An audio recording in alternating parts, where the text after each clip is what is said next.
Hi guys, Juan here. Welcome to the vlog. I love gardening. It's one of my favorite pastimes like ever. Normally on any given weekend, you're gonna find me in my backyard pulling some weed or planting some plant or mulching, but I love it all. And there's a lot of reasons why I like gardening. I mean, aside from the added health benefits you get from going outside, taking in some sun, doing some physical work. You also get to have a healthy appreciation of nature and the relationship between nature and human beings. It's good to garden. On top of that, you get all the beautiful fruits. Literally, the fruits. In my garden, I have passion fruit vines, tangerine trees, lime tree that has not given me any limes. I'm not happy about that. Onion. Some of the fruits that I'm kind of working on planting are things like strawberries, cucumbers. I'm debating about doing a cherry tree, but I didn't realize that it turns into a big old tree. Very beautiful tree, but it's gonna take up a good amount of my yard, so I'm debating about that one. Anyways, but the whole point of this video is not to go through an inventory of everything that I want to do in my garden and everything that I haven't done in my garden. One of the reasons why I enjoy gardening so much is not only because of the health benefits and of course reaping the rewards of flowers and everything else, but it's also about the lessons that you learn from gardening. There's a lot of life lessons that you actually can reap from gardening situations, and I want to share 6 that are very obvious for me with you. So first lesson, watch out for the weeds. Weeds can pop out of seemingly anywhere. I gotta stop saying like. I say like a lot, by the way. Like, whatever.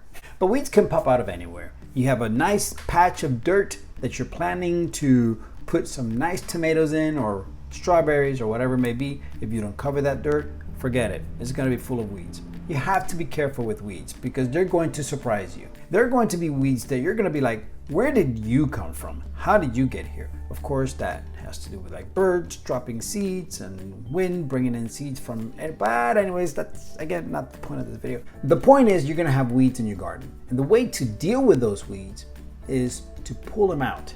Of course, you could argue that there's bad products that you can spray on them to kill them, but I prefer to pull out the weeds because, you know, it's healthier for the birds and the bees and everything else. But the fact is, you're gonna have to pull out those weeds. You're gonna have to take care of them somehow, and you have to be diligent.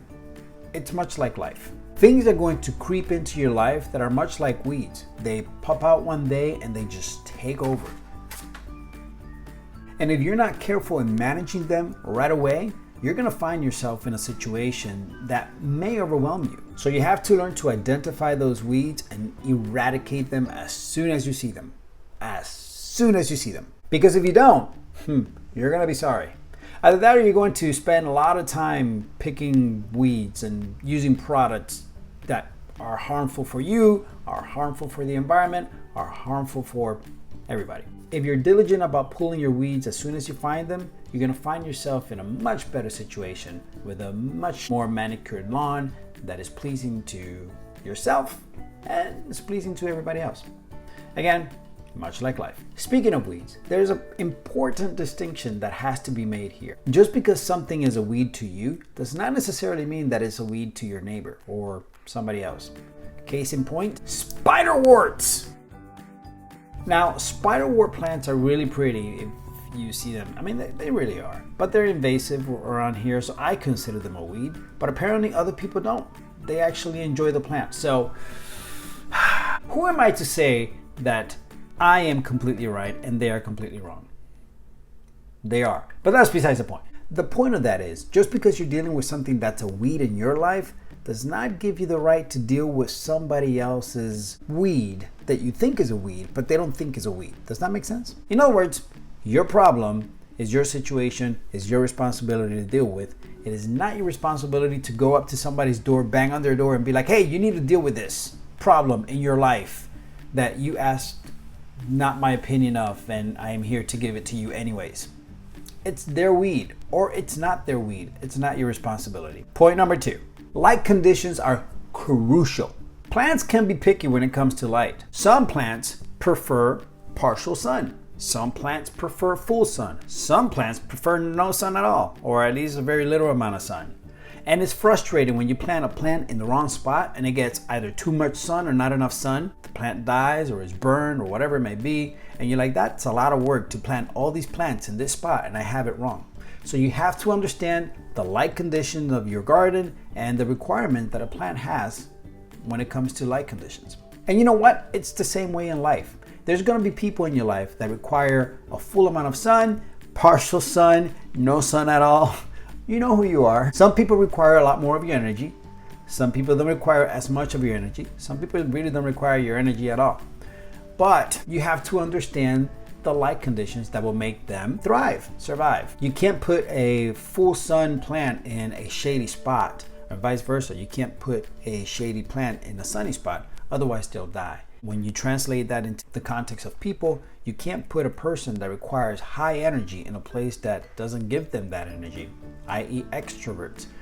You know, they're gonna kind of die. They're like, I need energy. On the other side of things, you can't put a person that requires low energy, low sunlight, in a high energy situation, i.e. introverts. They require low energy, sometimes no energy at all.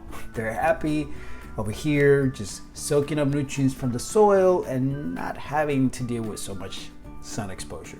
They're okay. Speaking of light conditions and going to point number 3, you have to understand your garden's capacity.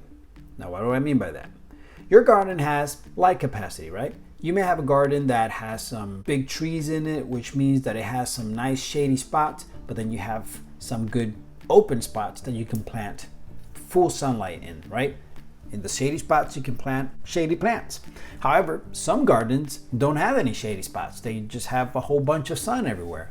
And on the other hand, you have gardens that is just all shade. Understanding the capacity of your garden is important to let you know what kind of plants you can plant. And it's the same way with life.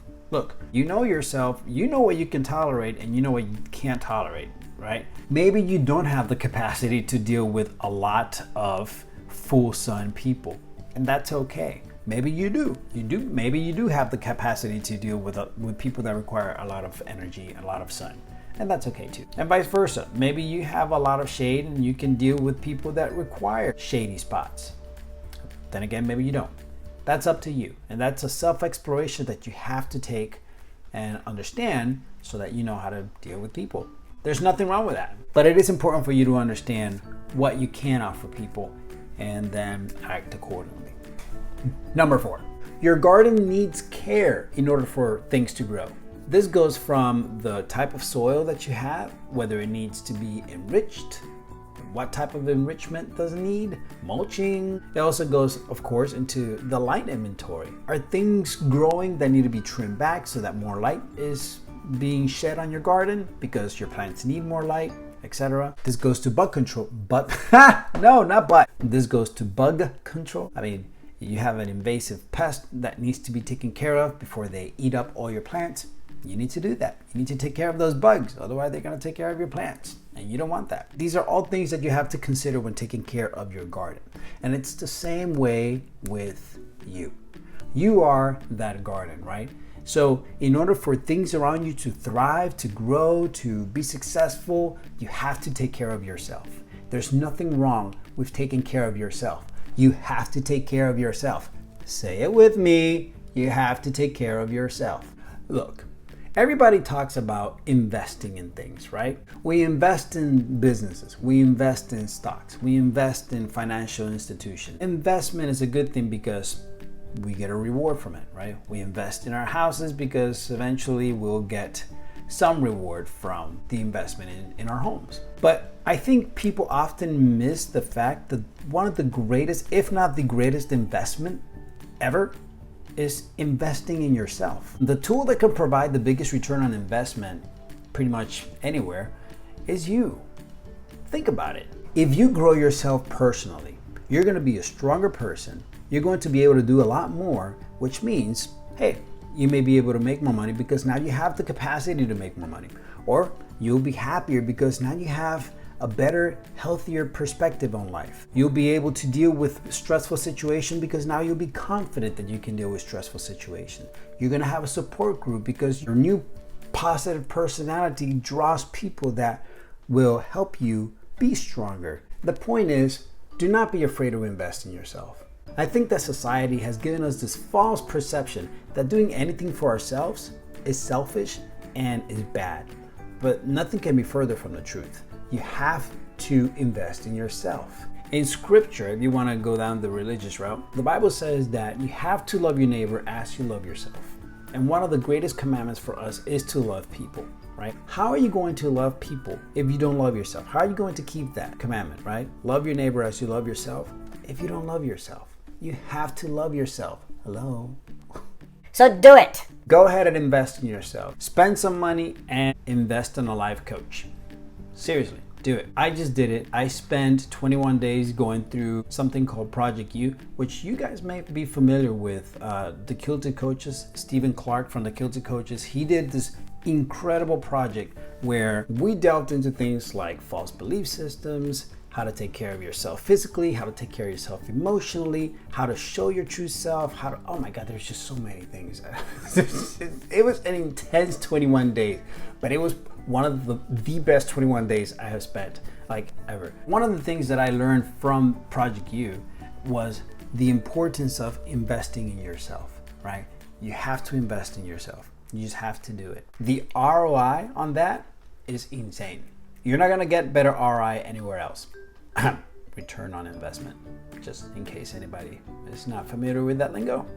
Point number 5, gardens have design, whether it be a free-flowing garden or whether it be a tightly manicured garden with very strict geometrical shapes in your bushes and all that stuff. Hey, whatever floats your boat. But every garden has a design. Whether you allow your garden to just do whatever, hey, that's a design. You just allowed it to do whatever it wants to do. And weeds are growing everywhere and wildflowers and whatnot. And whatever. May not look the best, but that's your garden. Then there's other people that, hey, they're very meticulous about where a flower goes and the color combination and what pollinators are here and what evergreens are here and all that. It's important to have a design because otherwise you're not going to know where you're going to go, right? You don't know what plants to buy, what soil to buy.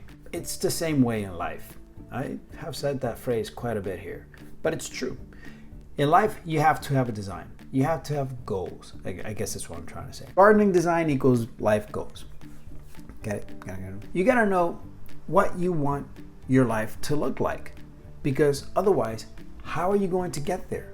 You gotta set goals, right? I wanna do this in 5 years, in 10 years, whatever. And now you know, in order to do this, I gotta do this. I gotta get this. I gotta put this here.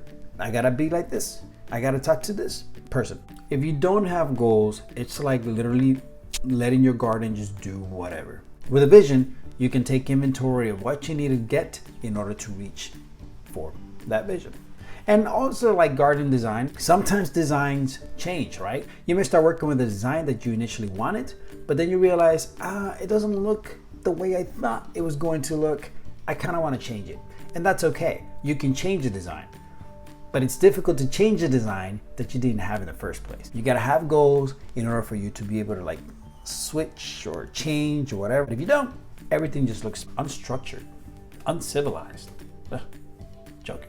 Last but not least, 6. The 6th point is to enjoy your fruits. Whether you're planting fruits in your garden, vegetables in your garden, or flowers, or whatever, enjoy it. There are reasons why people have gardens, right? Reasons vary drastically everywhere. For me, I enjoy my garden because I like to see the butterflies, I like to see hummingbirds, bees, and of course I like to reap things like fruits, like my mandarins, my passion fruit, which will eventually have some on my vines here, hopefully soon. But it's important for us to enjoy the fruits of our labors because let's face it, gardening is not that easy.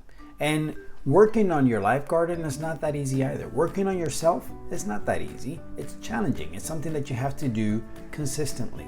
But it's something that is going to yield an incredible amount of fruit. And so you have to enjoy that, right? You have to reap that reward and not feel bad about reaping that reward because you've earned it.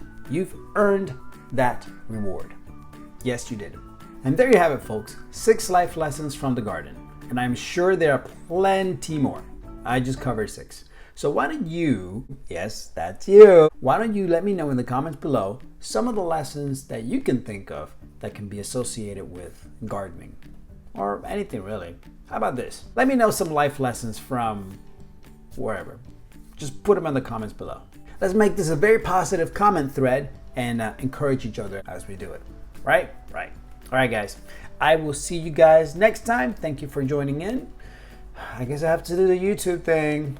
If you enjoyed the content of this video, press that like button, hit that subscribe button. I'm going to try and post more videos more consistently.